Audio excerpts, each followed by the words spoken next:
systèmes de certification des kilowattheures produits à partir de sources renouvelables. Par la même occasion, je tiens à saluer l'ensemble des collègues, donc des opérateurs marocains ici présents, qui ont bien voulu répondre à cette invitation.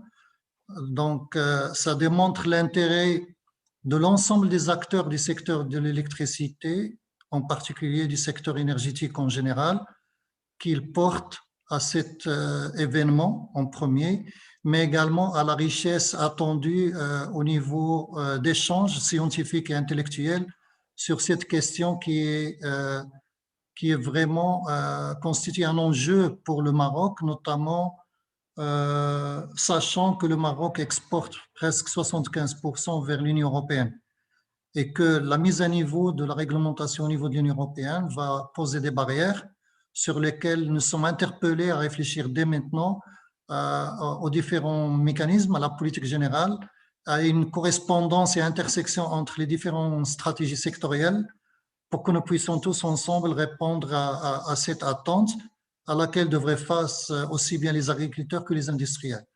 Je tiens à remercier également mes collègues du ministère du Commerce et de l'Industrie avec qui nous travaillons ensemble en étroite collaboration pour pouvoir donc trouver les solutions appropriées à cette problématique et qui puissent être vraiment intégrées aussi bien dans la politique nationale industrielle et énergétique, mais également dans le cadre des pourparlers menés avec l'Union européenne en ce qui concerne le Green Deal.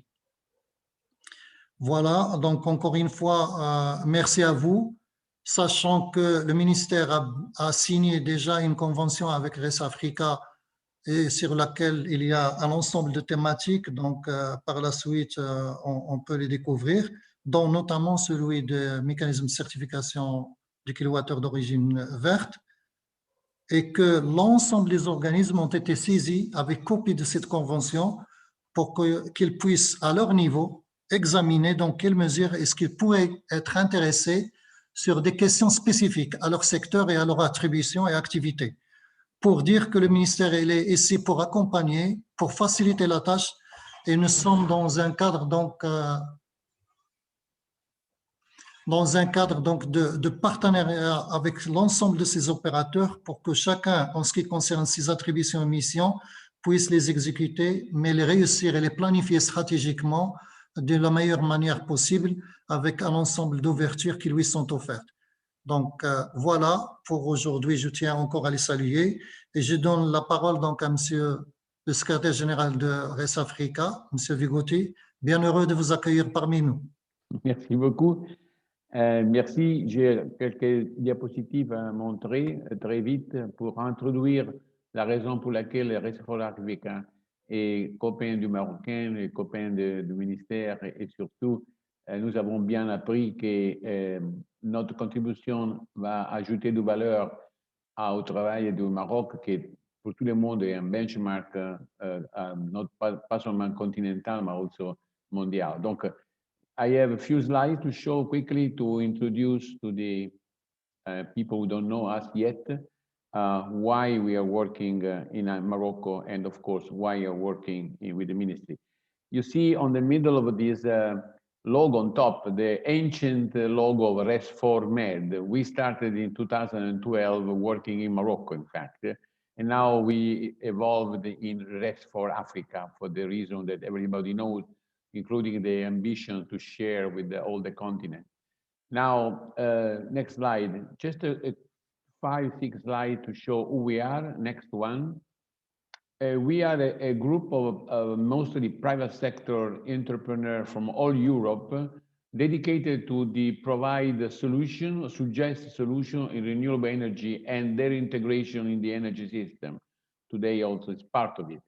And our mission is to enable an environment for scaling up investment in renewable grids to contribute to the just energy transition that the whole African continent is now trying to achieve. It is again the last part in red. We have a strong participation of a private sector player, investor, next slide, investor, utility manufacturer, because you see from here that we started 2012 as mainly Italian, and now we have a true European constituency. You see there Siemens Gamesa, you see Nordex Acciona, You see Vestas, Engie, you see Schneider Electric, and so on. The last one is EDP Renewable from Portugal. And we also have seen the partner in the first line, the first two African members. The first one is Nedbank, a giant in financing the transition in South Africa, not only, and CSIR, which is the research center in South Africa. We also have we have many partners, official partners in Morocco. They are not member or partner supporting the foundation, but we work with them, and later on I will just mention. Next slide. We work basically in 4 work streams. It's called dialogue and partnership. This morning we had an intense dialogue with Mr. Zubir and friends. We do like to discuss with a closed door with the responsible for agency, ministry, utility, banks, for sharing our know-how, our international experience. Many of my members have been working 20, 25 international countries, so they can share the good and the wrong stories. Analysis, today we are going to propose to you the work by RES International. And again, we do a lot of analysis to support, when appropriate, the decision, the choice, the option that the government might have. We are also very famous for the training capacity building. In fact, since 2013, we hold a high-level training course in Milano with the Bocconi, Economics and Politecnico. This year, we were obliged to do this online, but it was a success story because every Wednesday, 245, 260 African people were attending our course. I mentioned just the 16 people from Mazen who attended all the lessons. So we're very proud that we are able to share, and more to come. In Morocco, particularly, we are, with Ilaria, we are building up an intense program of webinars dedicated to Morocco, and the French Francophone people will come later. And then, of course, project on field. Next one. I'm really glad that today, just to show you more or less the country where we have strong ties. Many of them are in the Mediterranean, Morocco, Algeria, Tunisia, Egypt, Jordan, but also we are working hard in Ethiopia and Kenya, South Africa and Zambia. Those are countries where we have a direct relation. But we also work more internationally because in our project, we cover much more countries than you see here. But those are the ones where we have a direct link. Next one. You see here now the cover of some of the latest publication. To tell you that we have a flagship publication on the risky investment, water, energy, food, and so on. We have market analysis. All those publications, for your information, are available on our website. And our policy is that we do allow you to download them with no password and no registration, because we firmly believe that the more people know what we are doing together, the better for everybody. So please go on our website, RES4Africa.org, go on publication and download whatever you want. Next one. I will do it 2 more slides, please. First of all, we foster partnership. I mentioned before, we have a direct contact in Morocco. We have, of course, the honor to have an MOU signed by the minister and our president. And we have a letter of intent with 2 letters of intent with Mazen, one with Irezen. We are working with ONE. We are discussing with the Cluster Solaire how to work together. We have, of course, a good relation with my friend Abdelatif Bardash in RE, my friend Baroudi from CIE, and we use to work together with the Policy Center for New South. So you see, Morocco is the most important cluster of partnership in the region. Next one.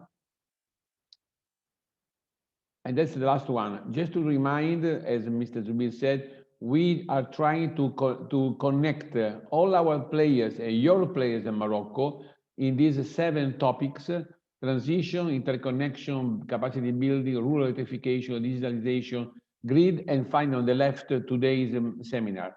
Renewable energy system, you see in red, the idea that today we are now presenting to you, and really proud and very happy to propose you the skill and the vision of the RES International, which is part of our webinar. Next one, I think, is just an address.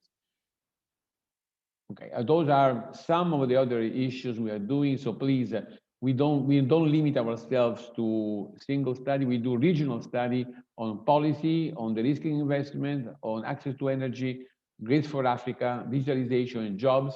please take a look at our website, because we are broadcasting a series of events on those topics almost every week. Next one. Please, if you have any idea, any inquiry, please contact us, and please, if you want to register, we can put you in a monthly newsletter to update you on our action.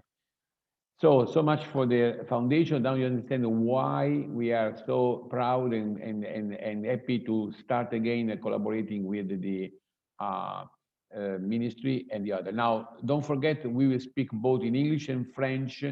You may want to go on the bottom line of your Zoom interpretation, and you can go there and choose French or English, so you can follow better what we say or we discuss. Also, I want to say that at the end of the presentation, Ilaria will put on the website the 3 presentations we are getting there. So please, again, feel free to download them with the permission of the speaker, because again, we think that communicating our best practice is the best way to contribute to an international understanding. So now it's my turn to start the actual meeting, and I invite, of course, the first speaker, Adam White, Director of RES International, which is a non-profit organization representing the renewable market players using a guarantee of origin. It's very important. This is today, as Mr. Zubir mentioned, is kept as a tool to provide international share of this guarantee, because decarbonization goes also through this tool. Adam is a policy research and communication, advocacy for development and implementation, and of course, he used to be before a WWF member, Italian member of WWF, European Policy Officer, a senior coordinator on climate. So I think, Adam, you will be starting the first presentation on RES, and 2 more follows, and the floor is yours, and you have our assistant. Thank you so much.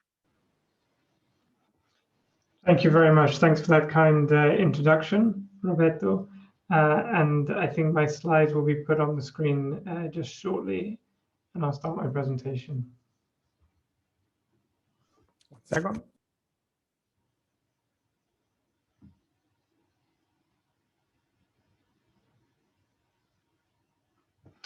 Perfect. Thank you very much. So I'm Adam White. I'm the director at RES International, and I'll be talking through an introduction to buying renewable energy. So if we can go to the next slide. So in this presentation, I'll give an introduction to RES International and our work. I'll describe the EAC systems that we can find around the world. I'll talk through a bit of the how and why of EAC systems. Then I'll give a broad introduction to buying renewable energy, and then I'll conclude by talking about the role of reporting standards. Next slide, please. So RES International is an industry association representing users of guarantees of origin across the whole value chain, from producers to traders and brokers and consumers. We have a part of our work which is public facing. We do events and provide services to our members, such as an annual conference every year, whenever that's possible. And we do a lot of communications work with policy papers and our website, and obviously through social media. And then the other half of our work, which is the lower section of the left-hand graphic, we do a lot of in-depth policy work and regulatory affairs work to maximize the impact of buying renewable energy. And you can see in the right-hand graphic some of the topics that we cover, such as standardization, digitalization, disclosure, sector coupling, and regulations. We can go to the next slide. So looking at EAC systems around the world, we see 3 main groupings of EAC systems. There is the North American REC market, the European Guarantees of Origin market in green, and across large parts of the rest of the world, the IREC standard market in blue. And we'll look at each of these in a bit more detail in the coming slides. So the next slide, please. So this is a breakdown of the North American market. And you'll see in this slide and in the following slides on the other markets that there are a number of issuers and system operators in the North American market, which are detailed on the right-hand side. We work closely with a number of them, particularly the second largest Emirates, and each of them, though, follows similar rules which are set at federal level in the United States. Next slide, please. Here we see the European system, which is where I focus most of my work in RES International. The European Guarantees of Origin system is legislated at EU level in the Renewable Energy Directive, which sets rules for how which member states then have to implement in their own jurisdictions. And these rules apply to all countries of the European single market. This map obviously includes the UK, which is no longer a member of that market, but still has its own guarantee of origin system. So each member state or single market country has its own national issuer and own rules, and there is some difference between the national rules on guarantees of origin in each of the single market countries. RES International works hard to try and make sure that the EU geo system as a whole is as harmonized and standardized as possible. The different colors that you see here are significant because whilst all of these countries, with the exception now of the UK, are single market countries, only those in dark blue are members of the Association of Issuing Bodies, which is a voluntary organization which sets the European Energy Certificate system rules. And that's quite an extensive rule book, which all the countries in dark blue apply. And it allows for good interoperability between the national schemes and much easier trading between the national schemes. And we encourage all single market countries to join the AIB. The EECS rules, it's also important to note, have been a starting point for revising and updating a European standard on guarantees of origin, which should further that process of harmonization and standardization in Europe. And it sets a relatively high bar to the use of GEOs. It's quite a in-depth and complex system. Next slide, please. So here you see the IREC countries, this time broken down by the different issuers who have been licensed by national authorities to issue IRECs in different countries. You can see Morocco is an IREC country there, and obviously Jared will go into a lot more detail in that in his presentation. Simply to say that the IREC is a relatively new standard since 2014, but growing very rapidly, and it's great to see that all of the BRICS countries of Brazil, Russia, India, China, and South Africa are covered by IRECs, along with a number of other significant countries, Morocco included. Next slide, please. So now I'll talk through a bit of the basics of why and how we have EAC schemes. So here you see a tracked system of electricity where a portion of the generation is tracked using certificates in the blue segments from production to consumption. And this is what we see in Europe, for example, where member states are required to issue guarantees of origin to producers upon request. And if a consumer wants to claim the use of renewable energy, they have to cancel a guarantee of origin to do so. Next slide, please. And this would be what we call a full disclosure system. So in the previous slide, you saw the situation where part of generation, a specific subset of generation is certified. And here you see where all generation would be certified. So in this case, any generation of power would receive a certificate, and all end users would know exactly where the energy they consume comes from by virtue of the certificates that they cancel. So the reason that we need a certificate scheme is because any power that is injected into the grid cannot be traced from production to consumption, because once the grid is not a highway as such, it is a system that is charged and retained and maintained in balance. And so there's no way of tracking electricity through the grid to your plug. So you need to have a book and claim system where the producer books the units of energy that they generate.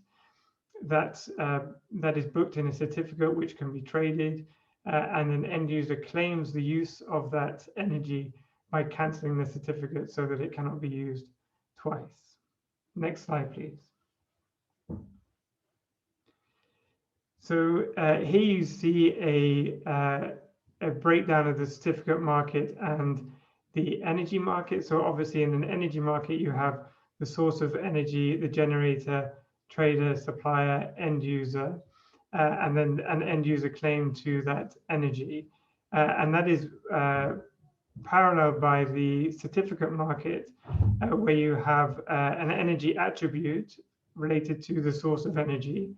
And then an issuer will issue a certificate for those attributes.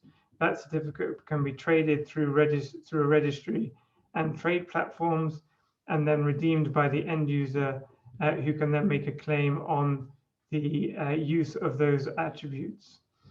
Both markets are governed by legislation and regulations. The certificate market is further governed by EAC system standards, such as the EECS rules I spoke about. And consumer claims are also overseen by voluntary organizations who set rules about what claims consumers can make, and I'll get into that in a bit more detail later on. Next slide, please. So this slide looks a bit at why we use EAC systems and their value, and it really shows that when energy is injected into the grid, so here you see in green, obviously, renewable energy sources injecting into the grid, and in black, fossil or nuclear sources injecting into the grid. And those generators are paid for that power. But once it's in the grid, it becomes grey power. It's untraceable, so we describe that as being grey power that arrives at consumers.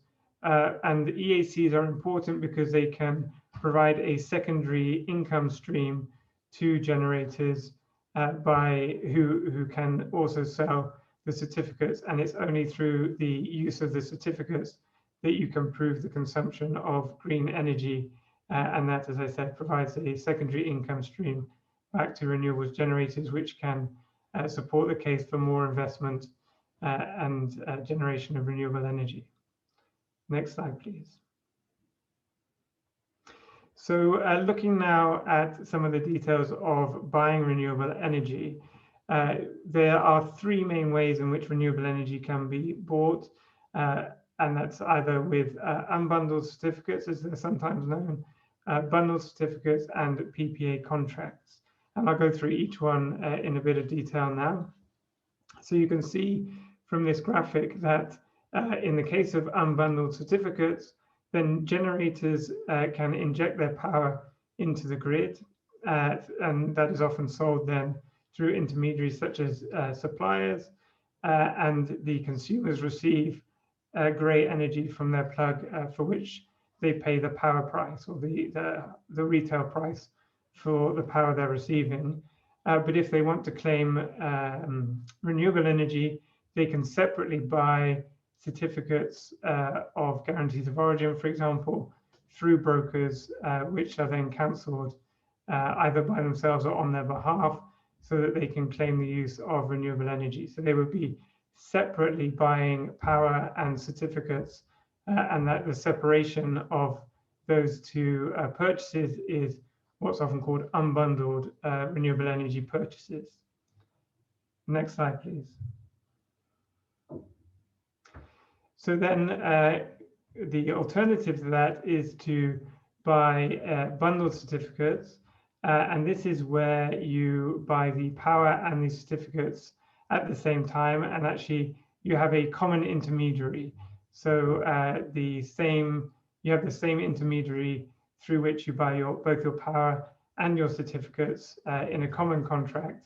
And in that situation, it's known kind of with the overarching nomenclature of a bundled certificate. So a bundled renewable energy purchase, both the power and the certificate together. Next slide, please.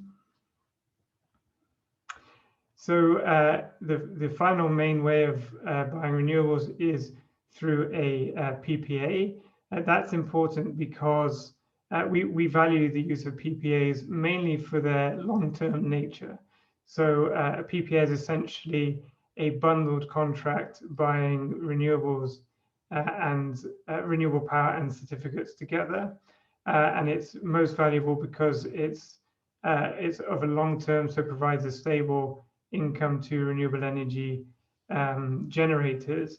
They are relatively complex documents. There are many different models for PPAs, and they're often largely focused on the management of risk given the length of the contracts.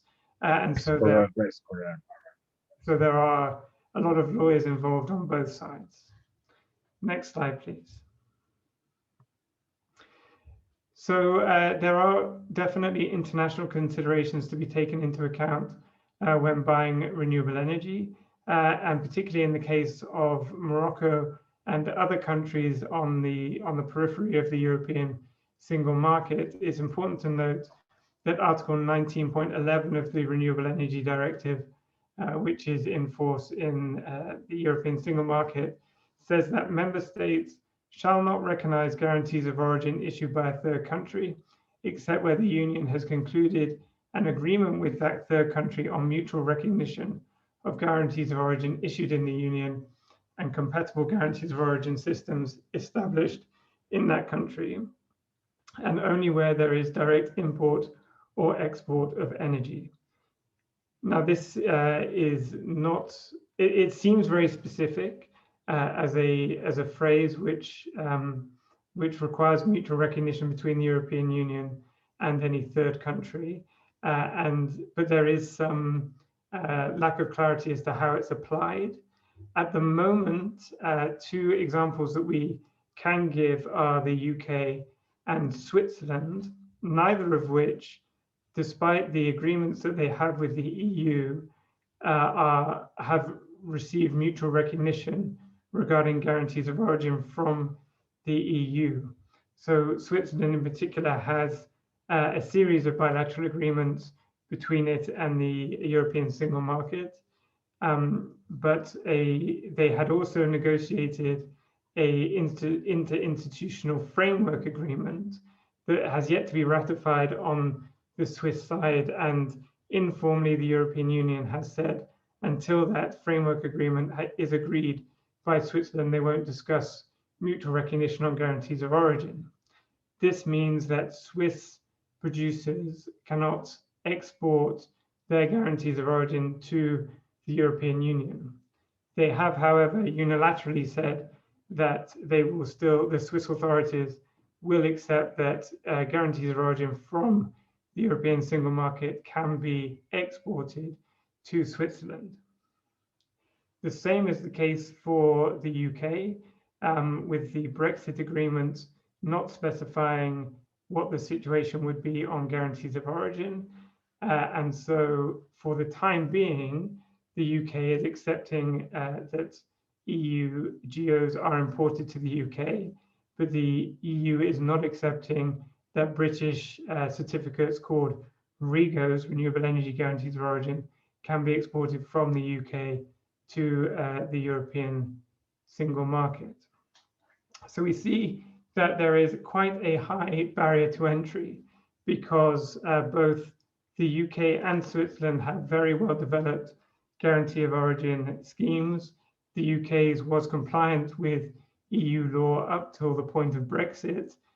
Switzerland's is part of the AIB system, which I mentioned before, and therefore applies the EECS rules. So it has a very sophisticated and well-developed, well-established EAC scheme. but neither of those countries are currently able to export, or will be able to export their guarantees of origin to the European single market once the implementation period of the Renewable Energy Directive ends in the summer of 2021. So I think we have to ask ourselves how Morocco would approach such a situation if it were to develop an EAC scheme with a view to exporting renewable energy to the European Union. Next slide, please. So my final point is that whilst all of the market that I've described so far is governed by regulations and legislation and standards, the consumer claims end of the market, so the final stage of the use of renewable energy, is further governed voluntarily by consumer claim standards such as those run by RE100 and the CDP. And this is important because particularly large corporate consumers of renewable energy want to be able to declare their use of renewables to such reporting standards. And so will want to be able to follow the rules of those standards with their renewable energy purchases. And that is relevant for what markets can offer to large corporate consumers. And so keeping in mind the rules of these reporting standards is definitely important. Next slide, please. So it only remains for me to thank you for your time and this opportunity. And I'm very happy to follow up either with questions in this webinar or bilaterally. You can contact me at any of the information given here. Thank you. Thank you so much, Adam, for this comprehensive introduction to the RES International activities. Very appropriate nowadays, as we heard from Mr. Zubir, with the situation in Morocco. I think the question will come later. We have a question and answer session. Also, people can apply on the chat, or they can make an intervention raising their hands. But now, let's go on with the second complementary presentation on the activity of RES International, particularly focused on the overview of activities in Morocco. And I have the pleasure to introduce Jared Braslavsky, a leading expert on the use of implementation and functionality of this tracking system, both in Europe, the European Guarantee of Origin, United States, and therefore Jared, as being co-founded for the International REC Standard, will go in more in deep dive on the issue of which interests very much our Moroccan friend. Jared, the floor is yours. Thank you so much. Thank you, Roberto. I appreciate having the opportunity to speak to everyone today. It's a pleasure to speak to you all. Potentially, I've spoken to you on previous webinars as well, so I hope that I'm able to provide new and relevant information. And of course, I'm looking forward to coordinating more in the future together with the authorities in Morocco on the implementation of a reliable tracking system. If you could go to the next slide, Ilaria.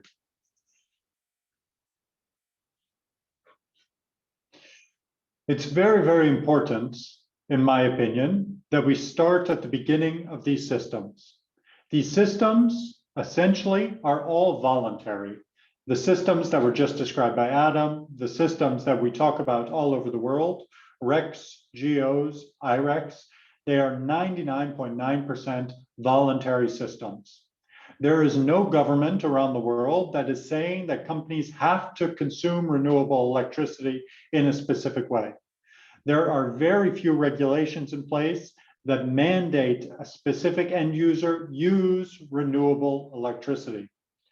So as a government and as a stakeholder and as a standard setting body, which is the IREC standard, we can focus on supply, but we're not then increasing the value and the revenue and the money given to renewables producers in Morocco. So we need to start at the other side of the coin.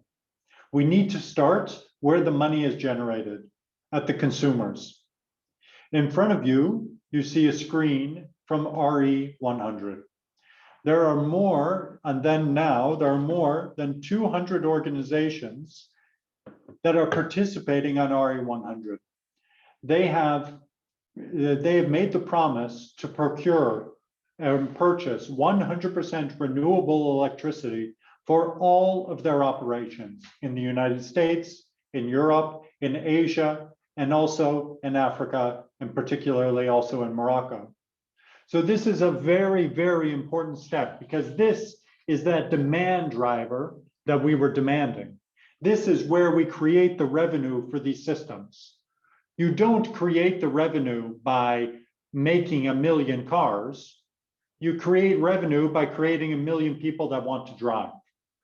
And what we're doing with RE100 and what we're doing with CDP and the greenhouse gas protocol, as was described by Adam, is creating the revenue, creating the driver, creating the demand for renewable electricity. And by creating the demand, we are eventually creating the value as well.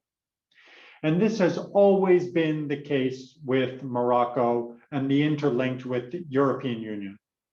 There's always been the dream of having renewable electricity produced in Morocco and consumed in the European Union. That Morocco could become the export of renewable electricity that Europe needs, and also, of course, Morocco needs as well. By using the resources, the natural resources that Morocco has in abundance, and selling this to Europe, because Europe is demanding that renewable electricity from Morocco. And one of the first steps to be able to do this is by acknowledging that first we need to create the demand. And to create the demand, we need to make the system as easy as possible. Next slide.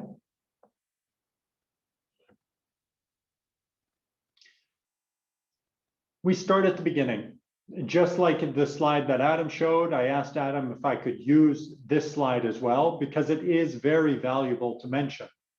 We are talking about in-demand technologies.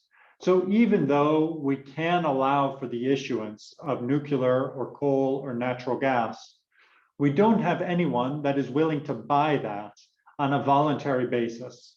And just producing a commodity does not mean that the commodity will be purchased, and as such value will be transferred to the generator of that commodity. So what we do with the I-REC standard is we focus first and foremost on where the revenue comes to, and that is renewables. It's wind, it's solar, and it's hydro. And in the particular case of Morocco, it is primarily wind and solar electricity. There is wind and solar electricity in abundance. And with the support of various stakeholders in Morocco, we can create a significant amount of revenue to drive these markets forward. Moving back to Adam's discussion, there are many different types of revenue creation models within the REC systems. But the most important thing that they do is they are the link between the consumer and the demand, as you see here as well, consumers demanding wind electricity. Next slide. And you can just click one more time.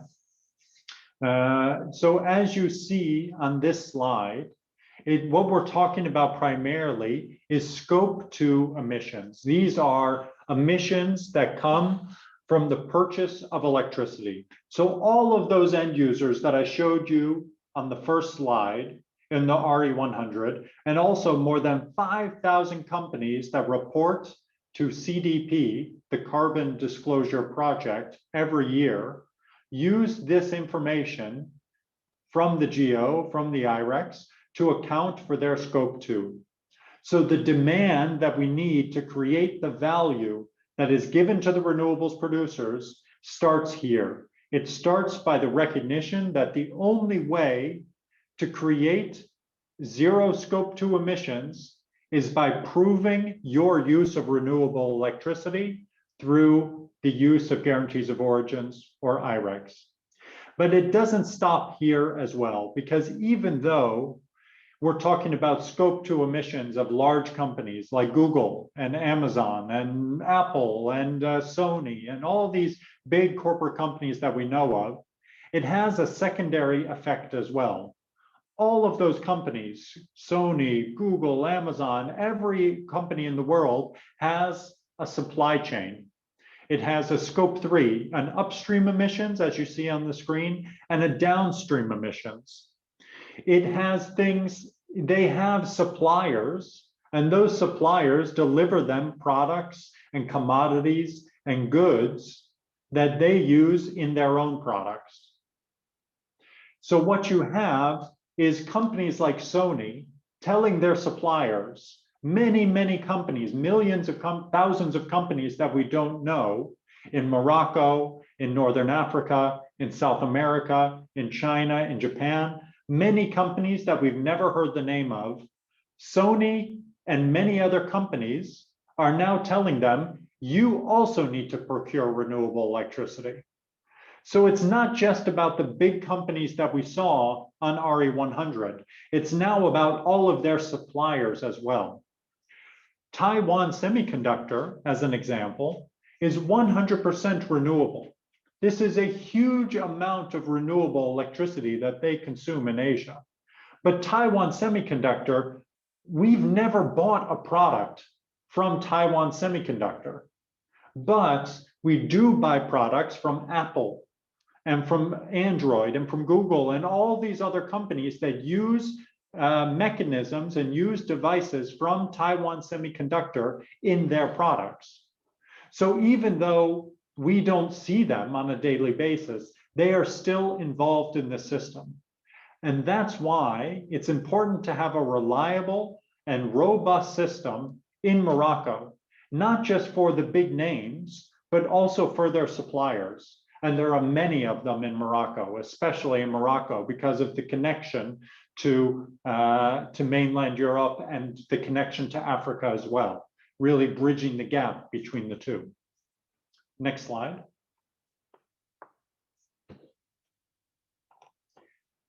So the greenhouse gas protocol, as I described before, said that the only way to consume renewable electricity, scope 2 emissions, as I mentioned before, you see it there, is by using a REC, a GO or an IREC. And of course, this can be created in many different ways. But what I want to tell you on the presentation today is because we are focusing on a voluntary market, it is the choice to do it. No one is forcing anyone to purchase renewable electricity. Because it is a voluntary market, we want to make it as easy as possible to purchase that renewable electricity.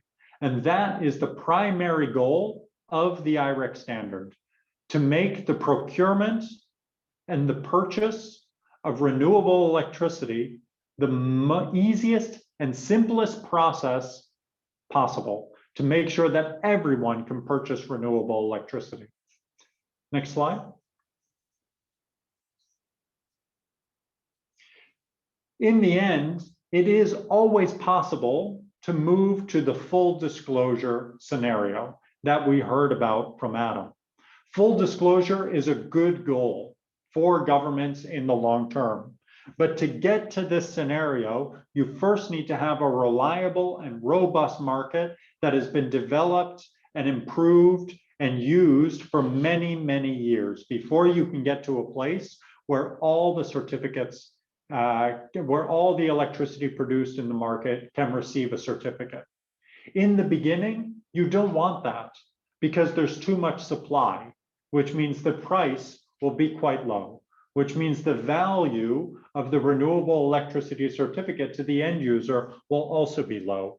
So in the beginning, we want a good balance between supply and demand. Next slide. The IREC standard has been a global standard since 2014, 2015, about 5 years ago. In that time period, we've grown from an issuance of less than a terawatt hour to last year issuing more than 32 terawatt hours of certificates across the globe, including in Morocco. So it's been a significant growth year over year over year with the issuance of RES certificates. Next slide. But it only has value if that supply is also met with demand. And that's why you can see here as well that the demand of certificates is also growing year over year over year. And generally, there's a small lag between the issuance and the redemption because, of course, these certificates need to be traded, they need to be bought, they need to be sold by various parties. So the redemptions, as issuance goes up, redemption goes up as well. In this top left, you see the redemptions per month on an annual basis within the RES standard. At the bottom, you see it on an annual basis. Next slide.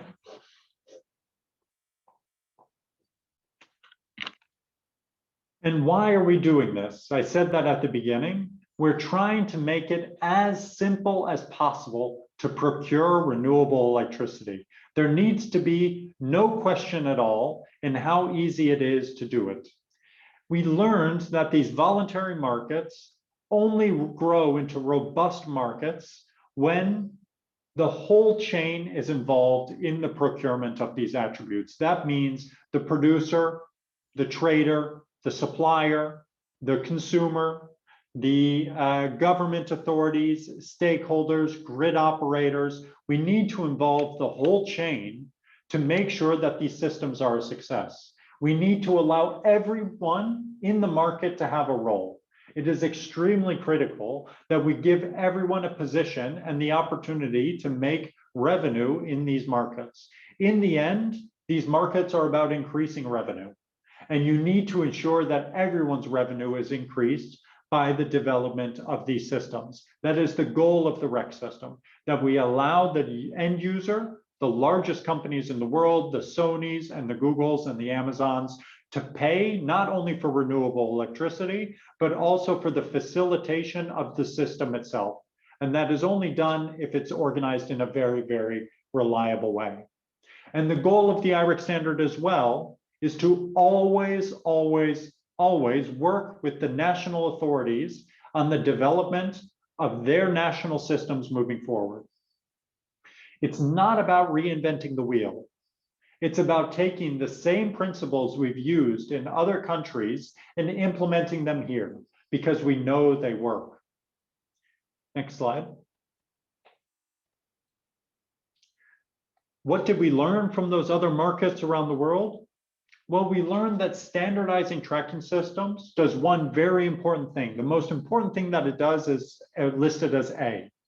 It increases the use of the system. Because again, we're talking, and I can't emphasize this enough, about voluntary systems. Companies are voluntarily choosing to make a purchase and spend money on these products, on the procurement of renewable electricity. And if you make that system easy, they use it more. So if they have a standard that they can use in South America, in Asia, in Turkey, in the United Arab Emirates, in Saudi Arabia, in Morocco, all over the world, then there is a huge benefit for them to be able to say, it's easy for us to do it. We'll sign a contract for that because we don't have to review the national legislation. We don't need a local lawyer. We don't need local advice. We know that the system is adherent to international standards, and as such, we can use it already from day one. So it increases the use of the system, and as a result, the foreign investment. Because these are all foreign companies that are either mandating that their supply companies in Morocco consume renewable electricity, or they themselves consume renewable electricity from Morocco. So it's increasing direct foreign investment. The second, and connected to this statement, is that it simplifies the choice and trust consumers have when choosing renewables. When people know the standard, they trust it more easily. From the day one, they already know how to use the mechanism. The next is that it eliminates implementation problems. Because we've done a similar model over and over and over again in market after market after market, we are 100% guaranteed that the market implementation can go from nothing to quite significant in the matter of no time, in 4 weeks, if that is the desire of the national authorities. We know how to implement these systems, and we have the tools available to do that already today. The second to last portion is that it reduces or even eliminates the costs associated with renewable electricity certificates, with implementing these systems.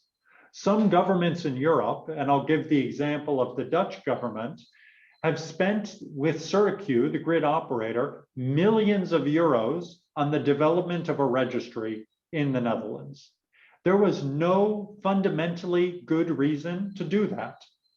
The reason they did that was because they wanted their own thing, to adhere to the AIB standard. They could have just as easily used systems that were available and ready and easily understood and done it from day one with zero to no cost. The implementation of the IREC standard can be done with no cost because it's paid for by the users of the system, the largest producers, the largest consumers like Google and Apple. And the last portion is that it allows for a simplified development path for NGOs to join onto the story. And that is NGOs like RES4Africa, but also sustainability labels like EcoEnergy and others that are able to participate on the system already from day one because they know how these systems work and they know how these systems operate. So it's easy for them to get involved. Next slide. The IREC standard, and you can click twice so that the bars show up. Yeah. And one more time. The IREC standard is split into 3 various sections, and these are splits that you will see in every country around the world. At the top portion, you have the IREC standard, that is the organization I represent. And we have rules and regulations that are listed in what we call the IREC standard, the International REC Standard document. This is a document that's more than 80 pages about the rules to implement attribute tracking systems. After that, you have market facilitators. Those are organizations like that facilitate the market, like a code manager, an organization that has the rules and regulations for that market. Registry operators, issuers, platforms, and even labels. Every organization in the middle there, the market facilitators, are independent, reliable, and robust organizations. The IREC standard actually only creates rules and regulations for the market facilitators. And they do that, and the IREC standard does that, to make sure that market facilitators create a good and reliable system for the market players at the end. And the market players are device owners, registrants, what we call participants, which are traders, and beneficiaries, which are the end users, the Googles and the Amazons. So essentially, the IREC standard rules are not creating the system itself. We are creating the rules for other organizations, the issuer or this different types of organizations, to facilitate these markets. Next slide. Currently in Morocco, we are active in Morocco on a voluntary basis at this point in time. The issuer in Morocco is the Dubai Carbon Center of Excellence. They currently have 2 devices registered. The 2 devices that you see here, one solar device and the Kaladi wind IPP project, that in total have issued a total of 46.1 gigawatt hours of electricity in Morocco in 2020. This is a very, very small amount of issuance compared to other markets. And having the support of stakeholders, having the support of governments would have the opportunity to increase the issuance and as such the revenue to these generators. Both of these devices are owned by a single utility, Aqua Power, who is based in Saudi Arabia. The goal of the IREC standard long-term is to grow this market and to grow the revenue in Morocco And the best way we see to do that is by cooperating with the Moroccan ministry, with RES4Africa, with other stakeholders to inform them that this system exists, that it is supported by local stakeholders, and that it is available for use today. Next slide. So what are some easy ways that we can facilitate immediate cooperation with the authorities? Next click. One is to introduce an issuer for Morocco. The introduction that you have before you, that letter, is from the Ministry of Energy in Abu Dhabi. The Ministry of Energy in Abu Dhabi contacted the Secretariat and requested that the Ministry of Energy be the issuer of all certificates in Abu Dhabi. We have other issuers as well. In Singapore, the issuer is SP Group, who is the Singaporean grid operator. In Thailand, this issuer is EGAT, who is the grid operator in Thailand. We work with ministries in the UAE and in other regions. We coordinate with national governments in Chile, in Mexico, in Brazil, in many countries around the world, where we have authorizations to do work in this regard.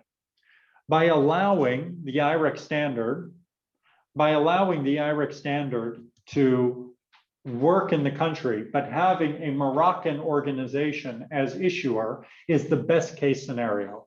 That Moroccan organization is paid for their work as issuer by the producers of renewable electricity. They're paid for that work. And you have someone locally that can charge in local currency, that speaks the local language, facilitating the market for all the local market players. It is the best case scenario to have a local issuer that is appointed by the government. And the government can make this appointment tomorrow if they wanted to. They just need to send a letter and say who we need to cooperate with. Next slide. The next is that we can introduce legislation on the issuance of certificates. We can do that at the level of the standard or at the level of the market operation, specifically in Mexico, specifically in the local context.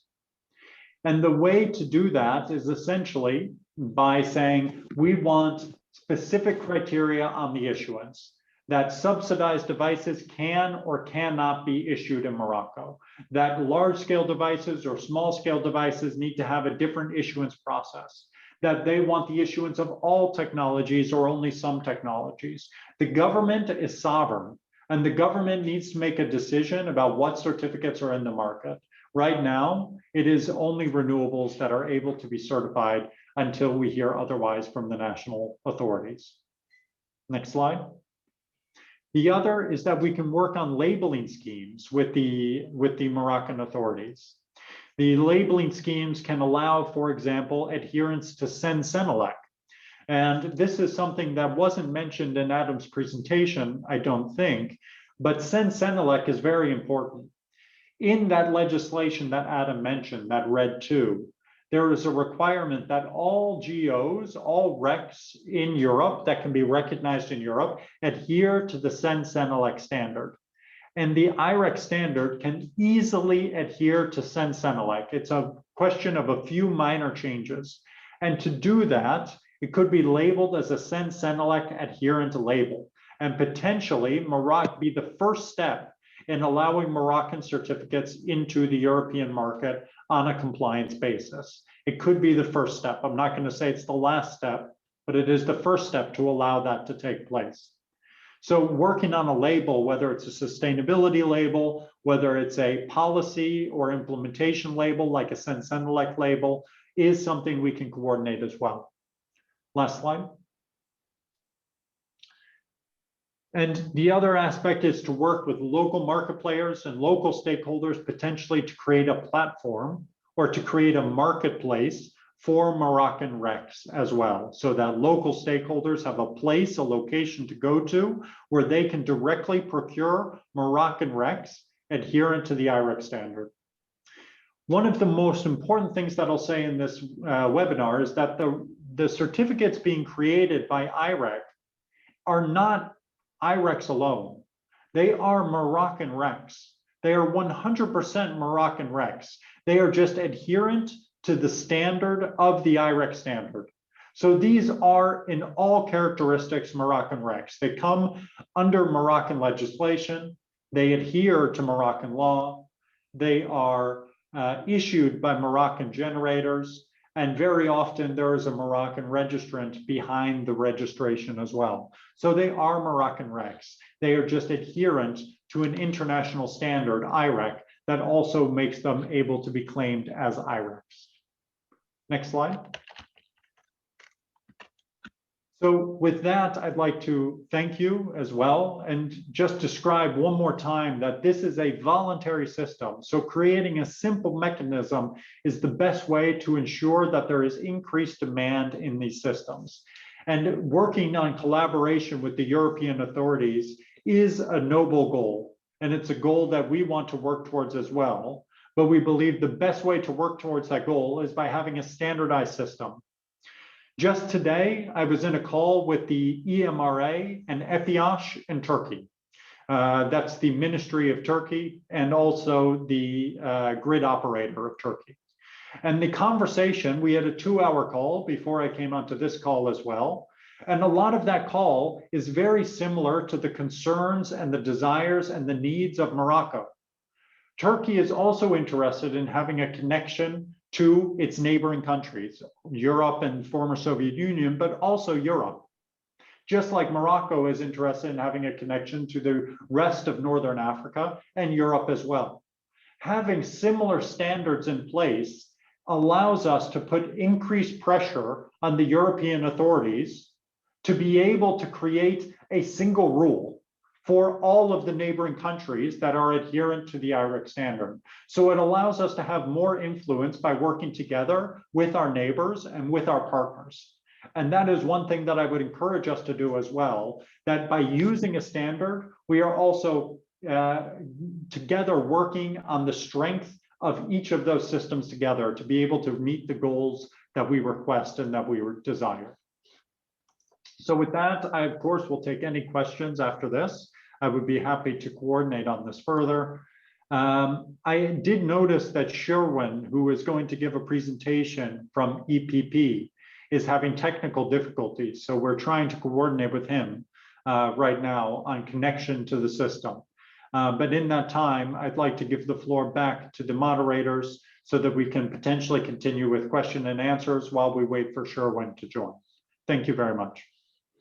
Thank you too much to you, Jared, for this very clear and very encouraging presentation. After the framework presented by Adam, you were able to provide ourselves, also our Moroccan colleagues, a pathway which is simple, apparently not bureaucratic, and also applicable to Morocco as well. Because, as you said, Sherwin is not yet online, maybe we can get him later. Why don't allow the Moroccan delegation led by Mr. Zubir to interact with you, because actually they, I'm sure, because of the urgency of their momentum for RECs in Europe, they may want to dialogue with you, Adam, on the issue. So please, the floor is to anybody. I see Mr. or Madame Kelalawi, you can go ahead and pose a question, or maybe Mr. Zubir, you want to coordinate the overall Moroccan response. Up to you. Merci beaucoup, Monsieur Roberto. Donc, je crois que, donc, comme j'ai dit tout à l'heure, le ministère, il est pour être facilitateur, coordonnateur. Donc, la parole est à l'audience qui veut intervenir ou poser des questions sur les 2 exposés qui viennent d'être faits par nos chers experts, qu'il lève la main donc dans l'ordre et qu'on puisse lui donner la parole pour qu'il pose clairement sa question ou plusieurs questions. Donc, tout le monde est bienvenu parmi nous et nous nous ferons plaisir de pouvoir y répondre, donc pour la partie des experts, mais également pour la partie marocaine, sur quel chantier on est en train de travailler, quelles sont nos ambitions en tant que partie marocaine, donc partagées avec les différents départements ministériels, mais également qui sera partagé avec les différents opérateurs. Donc, bienvenue à tout le monde, que celui qui veut poser une question ou celle qui voulait poser une question, qu'il s'affiche et qu'il prend la parole. Merci à vous. Merci. Donc, je crois qu'elle a la main de M. Kelaloui. Can you talk and ask the question either in French or in English so the expert can answer? Thank you. Okay, thank you. Bonjour à tous, Kenza El Alaoui. Je travaille au ministère de l'Industrie, du Commerce, de l'économie verte et numérique. Je tiens à vous remercier pour ces présentations très fluides et très claires. J'ai deux questions, s'il vous plaît. Je me demande, dans une zone industrielle, admettons que l'ensemble des usines se fournissent auprès du même opérateur d'énergie renouvelable. Est-ce qu'un seul certificat suffit ou est-ce que chaque usine devrait demander, faire la démarche pour avoir son propre certificat?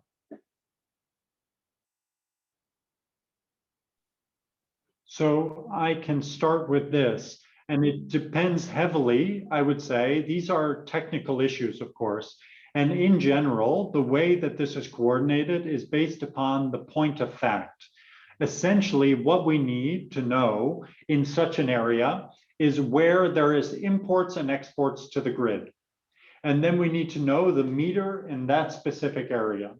And from that point, we see on the single line diagram what is behind the scenes of that specific system. So it can become an engineering question in these types of questions quite quickly, because you start asking, where are the various points that could create emissions? And you need to go to the point of creation at each point. And imagine there's a larger system where there's 3 wind turbines and a natural gas power station, and they only have 1 meter. We will do our best to try and find the creation of renewable electricity from those wind turbines separated from the natural gas meter. And that is the goal of the issuer. The issuer is the one that is responsible for creating the reliable and robust information on the certificate. And it is the issuer that has to be the one that has the rules and the specific insight in the local situation to be able to clarify that. And oftentimes it's a combination of technical, a combination of policy, and a combination of engineering diagrams. Thank you. À titre de complément, si vous permettez, Monsieur Vigotti.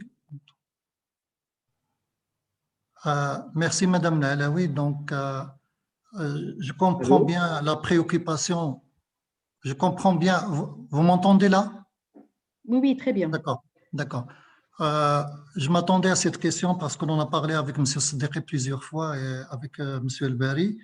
Et aujourd'hui, nous sommes dans une situation de réflexion à partir des différents benchmarks, donc quelle que soit la première session ou cette session-là, pour essayer de concevoir notre système. C'est-à-dire nous sommes dans une phase de conception. Mais cette phase de conception, bien sûr, votre question est légitime, autant plus qu'on est en train de parler d'un consommateur en termes de GE, sinon le consommateur il est individuel. Donc une zone industrielle pourrait s'ériger en groupe d'intérêt économique si jamais elle a un syndic, donc un guichet unique, qui puisse travailler pour cette zone industrielle et lui permettre d'avoir à suivre ou à avoir cette attestation. Mais le certificat lui-même, généralement dans le monde entier, c'est un certificat qui est par unité de mégawattheure, c'est-à-dire 1 mégawattheure, c'est un certificat. Généralement, c'est le système, les différents systèmes qui sont mis en place qui travaillent là-dessus. Pour vous donner une idée là-dessus, c'est que le départ, le point de départ, c'est le générateur. C'est celui qui produit. Pourquoi? On les appelle certificats d'origine, parce que c'est celui qui produit, qui connaît l'origine de production du kilowattheure. Donc, il est à même vis-à-vis de l'évacuation qu'il fait au gestionnaire des réseaux, que ce soit ce gestionnaire de réseau transport ou bien un gestionnaire de réseau distribution, qui reconnaît l'originalité de ce kilowattheure à travers un comptage qui permet de décompter ce qui a été évacué vers le réseau. Donc, et c'est là où il y a la matière d'ingénierie dont a parlé M. Jarret, que je remercie là-dessus, l'ingénierie technique à aller suivre l'électron jusqu'à l'aboutissement vers le compteur consommateur. Et le compteur consommateur pour une zone industrielle, il est individualisé, c'est pour chaque client. mais il y a toujours donc des méthodes donc très simples de calcul et de sommation pour dire que pour telle zone, l'ensemble des kilowattheures qui ont été injectés sur la zone, qui sont généralement donc alimentés à partir de certains points de livraison à travers les différents réseaux de distribution du Maroc, que ce soit ceux de l'ONE ou ceux des régies et des concessionnaires. Après, donc, il faut qu'on réfléchisse sur qui va tenir compte d'un registre national pour qu'il n'y ait pas double emploi, parce que parmi les points négatifs aujourd'hui sur les systèmes, notamment au niveau Union européenne, c'est que parfois il y a un double emploi si on n'arrive pas à faire le bilan national ou mensuel à travers un organe qui est doté d'une attribution de neutralité, qui peut être l'agence de régulation, l'autorité de régulation, et que les producteurs tels que Mazen ou ceux de 1309 Camaroc, ou bien ceux des autoproducteurs, il ne faut pas les oublier également, qui sont appelés donc à travers la maîtrise de l'originalité de kilowattheure à ce qu'ils puissent donc fournir la demande des certificats, que ça puisse être validé au niveau des gestionnaires de réseau et contrôlé au niveau de l'autorité de régulation. Voilà à peu près d'une manière très à chaud, donc je réagis par rapport à votre question pour vous rassurer sur que nous sommes dans une phase de conception, que tout le monde est invité pour qu'on puisse travailler là-dessus et essayer de faire sortir la meilleure conception qui puisse être adaptée à notre contexte spécifique marocain. Voilà. Et bien sûr, par la suite, il y a la différenciation entre le marché local, le marché international, et il y a aussi la partie PPS cross-border qui concerne particulièrement Mazen, parce qu'il y a cette ambition de pouvoir exporter vers l'extérieur l'énergie directement verte. Donc voilà un peu nos préoccupations actuellement sur lesquelles nous nous penchons bien sûr et on compte beaucoup sur votre implication pour qu'on puisse tous ensemble faire sortir un système bien conçu, bien adapté à notre contexte marocain. Voilà. Merci beaucoup. Je crois que Mme Keloli peut répondre aussi. Après, je vois Mme Amine, Noura et Zerouli là-bas. Madame, vous pouvez répondre encore ou c'est suffit pour vous? C'est OK? Okay. So we go now to the next one was, I think was Amin Lababi to put a question to the speaker. Yes, thank you. Please. Yeah, thank you, Mr. Bigotti, and thank you for the interventions, Mr. Adam White and Mr. Jared. I have a question regarding the presentation of Mr. Adam White. In one slide, you presented the fact that in one of the scheme, the guarantee of origins of Switzerland and United Kingdom could not be sold to European Union, but the other way was possible. Can you please give some more explanations about this? Thank you. Sure, absolutely, and thank you for the question. Happy to give some more information here. So basically, this is about recognition of a particular good, in this case, the guarantee of origin, between different markets. You can either recognize those goods for import and export through a bilateral agreement, or there can be some unilateral approaches. And given that there is not currently a bilateral agreement between the European Union and either Switzerland or the UK on the import and export of guarantees of origin, so the mutual recognition, as I mentioned, of guarantees of origin, this leaves the UK and Switzerland with only the choice of acting on their side, which is to allow the import, if they choose to, of guarantees of origin from the European market to their own domestic markets. So obviously a sovereign country like Switzerland or the UK can allow in whatever it wants, and the European Union on its side can decide what goods or services it allows into its markets and under what conditions. And so the current situation is that the European Union is not allowing guarantees of origin from the UK or Switzerland into the European single market as of the end of June this year, which is the end of the implementation period for the Renewable Energy Directive. So as of that moment, Swiss and UK guarantees of origin will not be allowed into the European market. But as I said, Switzerland and the UK can decide for themselves and have decided for the time being to continue to allow European guarantees of origin into their markets. I hope that clarified things slightly. Yeah, okay, thank you, Mr. White. I have now, Noura Ayri to speak, and then Yasmin after, please. Noura. Hello, so this is Noura Hajri, Head of Analysis and Service Quality Control at the National Authority for Electricity Regulation. So my question is addressed to Mr. Jarid or Yarid, I hope it's pronounced right. So you have mentioned that you have given the example, for example, of Dubai or Abu Dhabi, that where the ministry have requested so that they can issue those IREC certificates. And you said that in Singapore it's the TSO, and I don't know where else it's the regulator. So how is this organized? Like it all depends, like the country members or actors should agree amongst each other who should be issuing these certificates, or are there any cases where like two organizations can issue these certificates in the same country? Sure. And I have, excuse me, I have only one second question. I think it has been answered, but just to clarify it. So the certificates usually are like for the producers, not for the consumers. Yeah. So I'll start with the issuers. So in general, a national government is sovereign. That's a very important and critical aspect. The national government decides who and what and how the system is going to be controlled and to what degree. This is clear. I mean, we just provide a standard.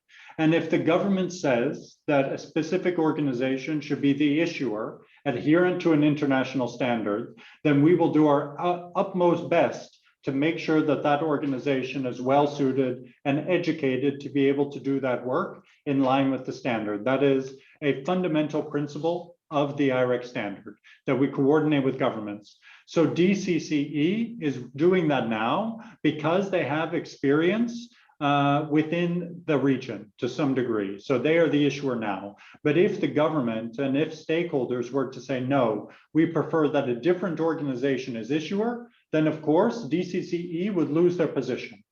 It is our preference that there is only one issuer per country. And every issuer that is not appointed by the government knows this.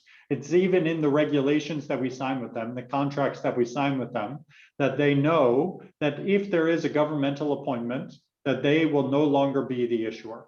It is much more beneficial for us, just like in Europe, where there is one issuer per country or one issuer per region, that in Morocco, there is also one issuer. But at the same time, we do not wait for governments to do this when there is demand on the ground. So when the government is okay with the development of the system and producers and consumers in the market want to cooperate, then we allow that cooperation to happen in the best way possible. And that is with local organizations or stakeholders or people we can find, organizations we can find that can do this. Because the most important thing is revenue to the generators of renewable electricity, revenue to the producers. And if revenue is on the table, we need to make that revenue happen. That's our opinion. Because revenue to renewables producers is a good thing. So we want to make sure that that can take place. So the certificates are requested by the producers, and then they're given to the account of a trader. This is going to your second question, Nora. And then it goes to the account of a trader or a supply company or even the producer themselves. And then it is redeemed or canceled on behalf of the end user, on behalf of the beneficiary. So whether Google, Amazon, or even small companies or even a household. So that's generally how it works, together with the flow of the certificate, but also who the issuer is. Yes. Great, thank you. Thank you so much. Yasmina, my colleague Yasmina.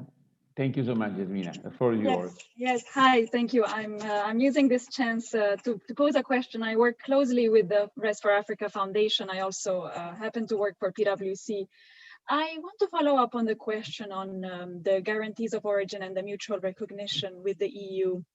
It's a very interesting topic. I found it very interesting, Adam, when you made a point about Switzerland and the UK and how even these mature markets for guarantees of origin, they do not yet have a mutual recognition agreement.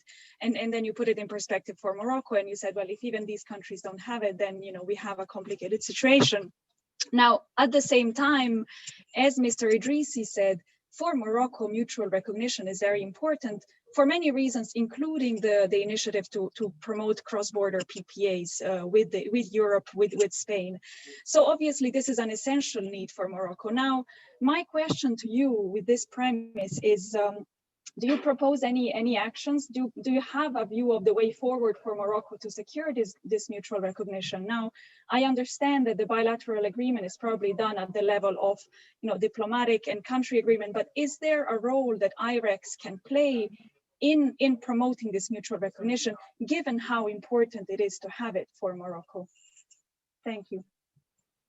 Yeah, no, I think it's a very important question, and obviously we want to support Morocco as much as possible on this point, as we've supported colleagues both in Switzerland and the UK as well.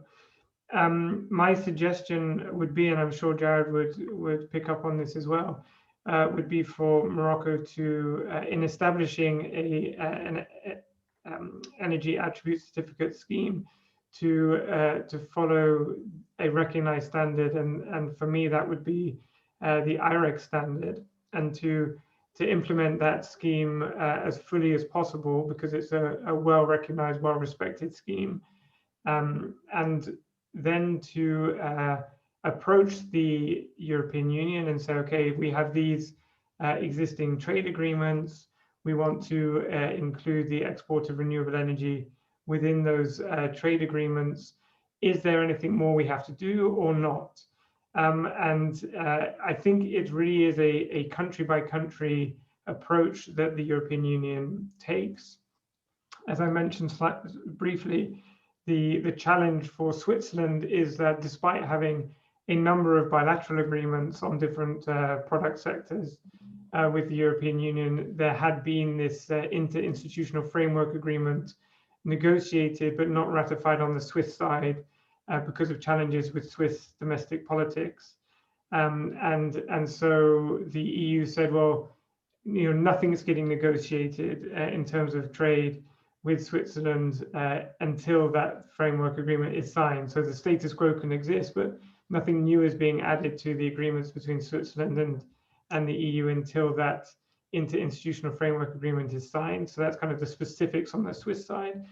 Obviously, the specifics on the British side is the Brexit agreement and how limited that was in a lot of ways, and the fact that it was very vague in terms of energy and therefore really didn't cover guarantees of origin at all. And so that discussion between the UK and the EU would have to become more specific over time in order to address the question of mutual recognition of guarantees of origin. But obviously there's one part of a very large series of negotiations that have to happen between the UK and the EU, even once this Brexit agreement is in place.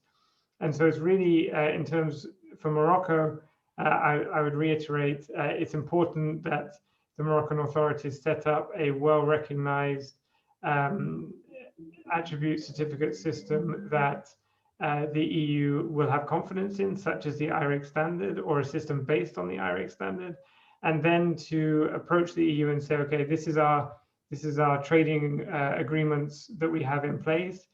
Can we already work under these to achieve mutual recognition on guarantees of origin, or is something additional needed? I hope that helps. Thank you. Any other question or comments? Is Noura Ari still up on with the hands, or is it previous one? It's the previous one. So. Okay. So just want to mention that Yasmina not only is interested in Morocco, but she prepared for us a wonderful study on the cross-border issue between Morocco and Europe, and soon I think we are going to present it, because I think it was an impressive work already we had some touch base with some of the people in the room. We want a final, let's say, acknowledgement by the ministry, but after today, I think they go together. The REX and the cross-border have to be done together. And I think that's essentially, I'm glad that those two pieces of information can be useful to the ministry. Ali, you want to say something? Mrs. Zabuli, you are there. You are an actor. Yes, Come on. I'm please. here. How are you, Roberto? Glad to see you again. Fine. Yes, of course. Do you have any example of third countries that were able to put in place kind of bilateral recognition between the EU market and their market? And this is the first question. The second question, is there a difference between EPICs and the OMI in terms of certificates of origin or green certificate? And is there a difference also whether you use a physical PPA or a financial PPA? Thank you. Adam, will you take this? I think it's best for you. So in terms of the countries that have been able to export to the EU, I think I'm right in saying that that Turkey has been able to do that with IREGs, but I'm not certain. I would say that it's definitely something that a lot of countries on the periphery of the European single market are looking to do, and it is not the easiest thing to achieve, partly because of the maturity of the European EAC system. And achieving a kind of a domestic system that at least kind of is comparable to the maturity of that European geosystem. And then additionally, this question of mutual recognition. The reason that we give the examples of the UK and Switzerland so clearly is because this is a rule that was introduced in 2018. This part of the Renewable Energy Directive on mutual recognition was introduced in 2018, and it will become fully applicable, as I've said, in the summer of this year, so the end of June this year. And so it's a changing situation for the UK and Switzerland, which have previously been able to, Switzerland especially, previously been able to export to the European Union, and now that will become much more difficult. And so we could look for other examples, but it is definitely a challenge. The other thing I would say is that the European market for guarantees of origin is long. So there is currently more supply of renewable energy than there is demand in the European single market. The focus of REX International has been and will continue to be on increasing demand for renewable energy. But I think it's important to say that, you know, if you're a supplier looking to add to a currently oversupplied market, that's something to keep in mind, and to also look for as much domestic consumption of the renewable energy that you generate as possible. In terms of PPAs, there are lots of different models of PPAs, and I recommend that you speak to the resource platform about that. We don't specialize in the different specifics of PPAs. We support them to the extent that, as I said, they provide a long-term income stream for the generation of renewables, and particularly the additional development and generation of renewable energy. But beyond that, we don't work on the specifics of PPAs. Thank you so much. And again, I think this kind of conversation and also discussion very useful. I was thinking, Ali, that when we have this webinar or training with the Mazen, we can come back to the issue. And I also can anticipate that our study on cross-border is ready to be presented with the approval of the ministry, let's say by April. So we have another meeting like this one talking about cross-border between Morocco and Europe. Now, I see that finally Sherwin Das has been able to join us, and he's going to give us the third presentation, the final presentation. He's the Managing Director of Energy for Peace Partner, which leverages climate and finance solutions to promote peace. and he's been, of course, working in this field with many United Nations agency, and therefore is appropriately can help us in discussing also, Sherwin, how we can support you in our dialogue with the African countries. So the floor is yours. I think you see also your slides. Go ahead. Thank you very much, Roberto, and apologize for the confusion. I had some scheduling mistakes, but I'm happy to be here with you and happy to talk about our work with the Moroccan government and my colleagues. So I'm not sure how I make the slides go, but I can maybe just, I can either share my screen or I can tell you when to move to the next slide. Yeah, you say next slide and somebody will help you. You say next slide. Okay, very good. So again, as Roberto mentioned, I'm Sherwin Das from Energy Peace Partners, and I'm here to talk about Peace Renewable Energy Credits, which is a new financing instrument that we have developed in the last several years and successfully piloted last year. You can move to the next slide, please. So briefly, a little bit about our organization. We are a nonprofit, and our work is focused on really leveraging what we call climate finance solutions that promote peace in the world's most fragile regions. The team is made up of experts in two fields: renewable energy, and that includes renewable energy development, finance, and renewable energy credit markets on one hand. And on the other hand, people like myself who've spent their careers working in international peace building and conflict resolution. And the background is that we saw this enormous renewable energy boom taking place all over the world in the last decade or so. But we found that it really hasn't been extended at scale to the fragile country contexts where the peace building experts on our team have worked. For example, many countries in sub-Saharan Africa and a handful of countries outside. These are conflict-affected countries, climate-vulnerable countries, and energy-poor countries. And we haven't seen the scale of renewable energy investment in these places as we're seeing in other parts of the world. So our goal really is to support new investment flowing to these fragile country settings. And that's our overall mission. Next slide, please. So what is the impact of renewable energy? Well, we believe that renewable energy provides more than electricity and more than power in these communities. There are a host of positive benefits that are associated with renewable energy that we believe contributes to building more peaceful, stable society. And this provides a list of some of those positive benefits. Obviously, it's catalytic to development and increases economic opportunities, provides better health and education outcomes. It can increase safety and security. Beyond that, beyond those traditional developmental benefits, we believe that renewable energy and introducing renewable energy into countries like the Democratic Republic of Congo and South Sudan provides peace dividends for countries entering a stabilization, post-conflict stabilization phase. We also believe that renewable energy infrastructure provides new entry points for cooperation. We've seen in some conflict-affected communities, the planning of renewable energy can help resolve disputes and bring communities together and increase trust between communities that are in dispute effectively. Renewable energy helps contribute to the SDGs, SDG 7, 13, and 16. 16 is around peace building in particular.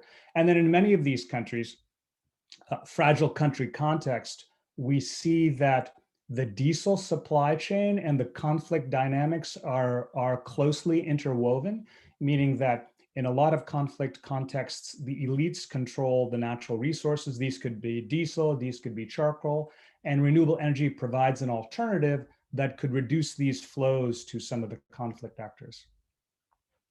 Next slide, please.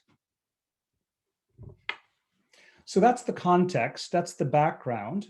And so what we did when we looked at how we can extend the renewable energy revolution to fragile country contexts, we looked at the different instruments, and we observed that these instruments, power purchase agreements, feed-in tariffs, production tax credits, all these incentives don't really exist in fragile country contexts.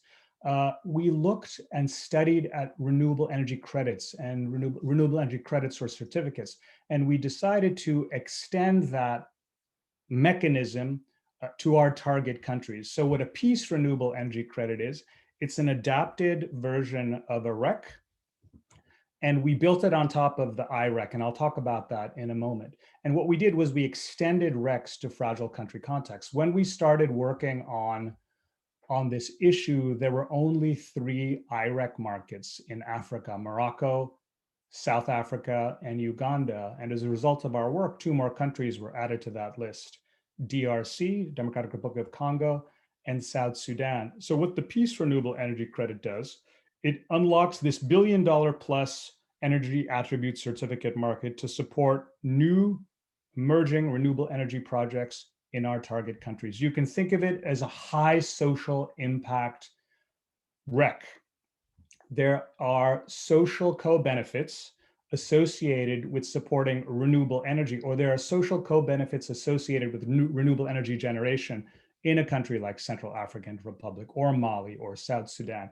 And those social benefits are different from the social benefits from renewable energy in Europe and North America. So we wanted to capture those social benefits, and that's what the Peace Renewable Energy Credit does. It's a high impact renewable energy credit, capturing the social benefits of renewable energy generated in our target fragile country settings. And it offers a new way for developers in these countries, renewable energy developers in these countries, to monetize their renewable energy, something that effectively has not been available to them until now. And the greater objective really is to support new renewable energy investment.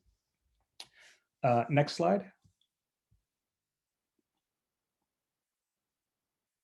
So what is a PREC exactly? I'll talk a little bit more about that. So PRECs are IRECs with an additional impact label provided by EPP, as I just described.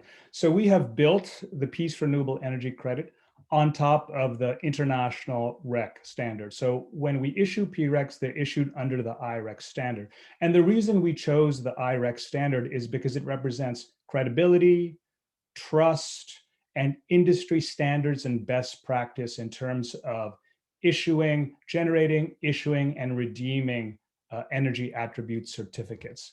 And as I mentioned, there were 3 IREC countries already in Africa. We worked closely with the IREC Standard Foundation as we were developing this project. And the IREC Standard Foundation, they wanted to extend energy attribute certificates to these underserved markets, underserved in terms of lack of energy access and underdeveloped in terms of electricity grid infrastructure. So we built the PRECs on top of the industry standard IREC standard. And so you can think of a PREC as an IREC with an additional label from our organization, Energy Peace Partners, that certifies and attests to the social co-benefits associated with that IREC. So in terms of the IREC, we certify the renewable energy generation, and we add a label on top of it verifying the co-benefits associated with that renewable energy generation. And I can talk more concretely momentarily about a couple of specific projects, and hopefully that will bring it to life a little bit. So again, the IRECs ensure reliability, credibility, industry best practice in terms of production, issuance, redemption. The PREC is an impact label certifying the social co-benefits which contribute to peace building in our target countries. Our criteria for qualifying PREC projects is that it has to be in one of our target countries, and I showed you the map earlier. It has to be a new or emerging renewable energy projects, because we want to support new projects and new renewable energy investment in these countries. And there has to be community consultation required for the second model of our PREC projects, which are community impact projects. And I'll talk about that in a moment. Next slide, please. And this is a chart which describes how PRECs work. You can see on the left-hand side, you have the renewable energy producer. And for every megawatt hour of generation, we issue 1 PREC. And that is bought and sold in this marketplace for PRECs. The sales revenue flows back to the renewable energy producer. The PRECs that are bought go to the corporate buyer active in the voluntary voluntary rec markets, and it helps them meet, the PRECs help them meet sustainability or social responsibility goal. And those PRECs are supporting new renewable energy generation with these social benefits that contribute to peaceful, stable societies in our target countries. Next slide, please. So this is one of our two models of PREC projects. The goal behind PRECs was to provide developers financial support to get their projects financed and built. And this builds on a trend over the last years in the renewable energy markets. We have found that companies want to support new renewable energy generation coming online with their renewable energy procurement decisions. So in this model, we try to pre-sell PRECs in a multi-year strip for a project that's not yet built yet. So a developer, when they're seeking financing to build, let's say, a solar plant, we work with them and try to pre-sell enough PRECs over a multi-year period to help them raise up to 10% of the capital costs. So we facilitated a deal for this model in 2020. The deal has not been publicly announced yet, so we cannot unfortunately name the buyer or the seller, but the buyer is a well-known multinational company. The assets are two remote rural mini grids in the Eastern Democratic Republic of Congo, where communities have very low access to energy and where there are conflict dynamics in that part of the DRC. It's a multi-year PREC sale that provides, it's not 10%, it's less, but it does provide a percentage of the CapEx to the developer. And so for this developer, it's an entirely new revenue stream, which provides this catalytic capital, which is helping them raise the remainder of the financing. And many of our developer partners have told us that second contracted cash flow for the PREC, for the future PRECs, helps to de-risk the project in the eyes of their other investors. And that PREC contract, it's a kind of a results-based pay-for-performance financing, because it's tied to the performance and the generation that the developer must assure. So this is one of the two models where an upfront, where a PREC sales helps that developer with the CapEx, which helps them lock in the remainder of the financing for the project. Next slide, please. The second model is something we can announce. So the second model is when the developer has already secured financing for the power plant. We work with the developer to design a project that could be funded with the PREC sales revenue. So in 2020, we worked with a Congolese solar developer who was building a 1.3 megawatt system off-grid solar plant in Goma in Eastern Congo. They had fully financed the project. And we said to them, if we can help you sell PRECs from this new solar system in Goma, would you be able to do something in the community? They consulted the community where they're quite engaged, and the community identified a streetlight project, a community streetlight project, because on the main commercial strip, and you can see in the bottom left-hand side, in the main commercial strip, it was completely dark at night. All the businesses had to close. There was quite a lot of insecurity at night in that community. So we designed a public street lighting project and we brought it to market. And last year, Microsoft purchased the PRECs from this project, enough PRECs to fund a community street lighting project. 35 streetlights were built in this community.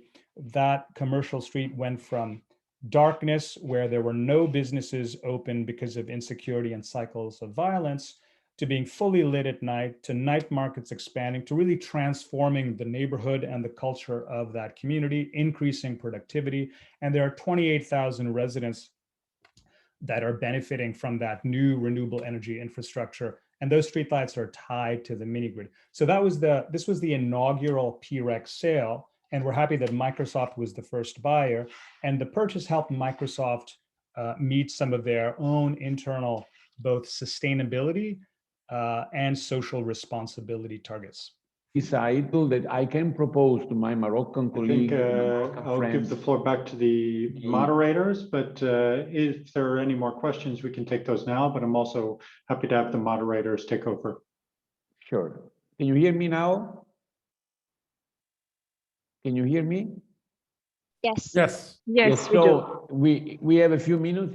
We have 15 minutes. If somebody wants to pose a question, or we promise you that we will collect the question, send to the speaker, and they can come back to you. But I think that a lot, Jared, has been given to the Moroccan colleagues, food for thought, and as we heard, the topic you have touched is such a priority for Morocco that also soon we are going to have another webinar on cross-border, and therefore, again, we can also couple this issue with your RECs. But I was thinking already with Ilaria, we can go together now in Egypt to do the same, because also the Egyptians have asked the interest to discuss with you.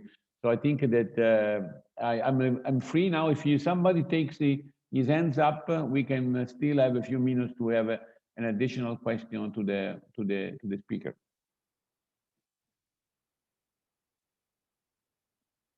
And of course, with your permission, we will upload your presentation to the website so everybody can download. Yes.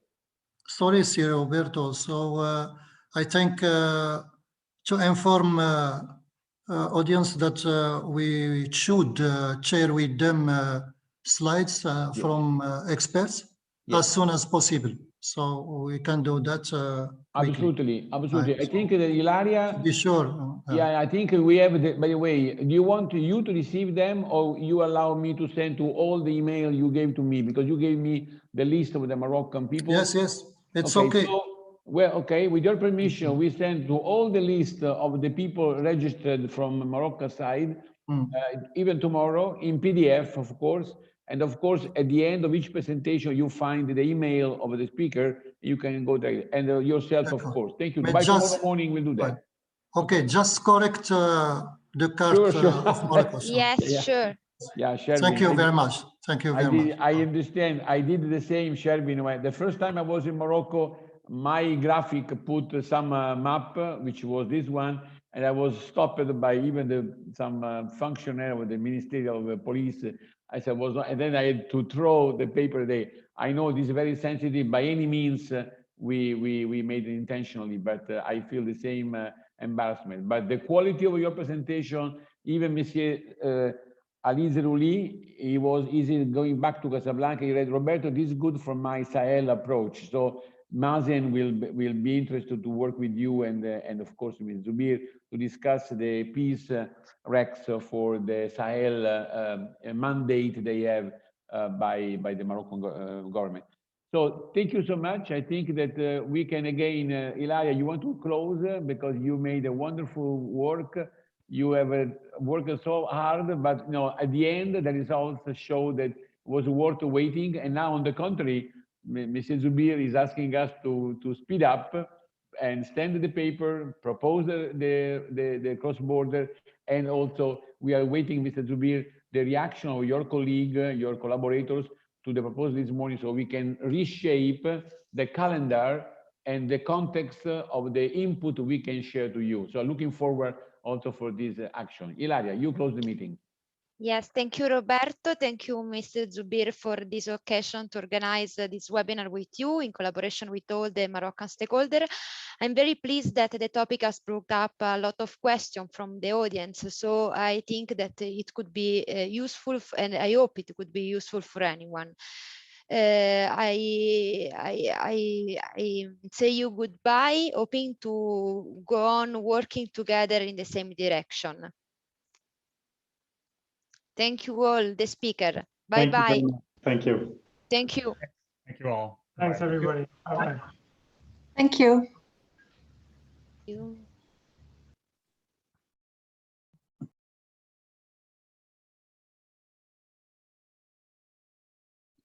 Goodbye, everyone. Goodbye.